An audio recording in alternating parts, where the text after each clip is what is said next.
বন্ধু এবার ঈদে আমার বাবা 4,000 টাকা দিয়েছে। বন্ধু আমার বাবা 4,000 টাকা দিয়েছে। ঠিক আছে মার্কেট করতে চল। আরে ওরা কোথায় যাচ্ছে? এ বন্ধু দাঁড়া দাঁড়া।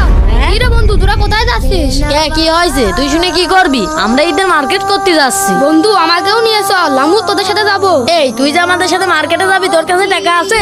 এই দেখ আমার আব্বু 4,000 টাকা দিয়েছে। হ্যাঁ এ দেখ টাকা, তোর কাছে টাকা আছে তো? না রে বন্ধু, আমার কাছে কোনো টাকা নেই। টাকা নেই তো কি করতে আসছিস? ছড়ে কেনতে? বন্ধু চল তো, এর কাছে থাকলে আমাদের মার্কেট করা হবে না। হ্যাঁ চল চল। বাবা আমার বন্ধুরা সবাই মার্কেট করতে যাচ্ছে, আমাকে মার্কেট করে দিবা না? এই তুই জানিস না আমার কাছে কোনো টাকা পয়সা নেই, সরে কিনতে। এতগুলো টাকা, এই টাকাগুলো কার হতে পারে? সামনে কেউ আছে নাকি দেখে আসি। এ বন্ধু, বন্ধু দাঁড়া। এই তোর তো দেখছি লজ্জা নেই, তুই আবার আসিস। বন্ধু আমি তোদের সাথে যাওয়ার জন্য আসিনি। কিরে তাহলে কি করতে আইছিস? বন্ধু আমি রাস্তা দিয়ে আসার সময় এই টাকাগুলো পালাম, দেখ তো তোদের নাকি। হ্যাঁ দেখি তো। বন্ধু আমার টাকা তো আছে, তোর নাকি? দেখ বন্ধু এই টাকা তো আমার টাকা। তাহলে এই নে তোর টাকা।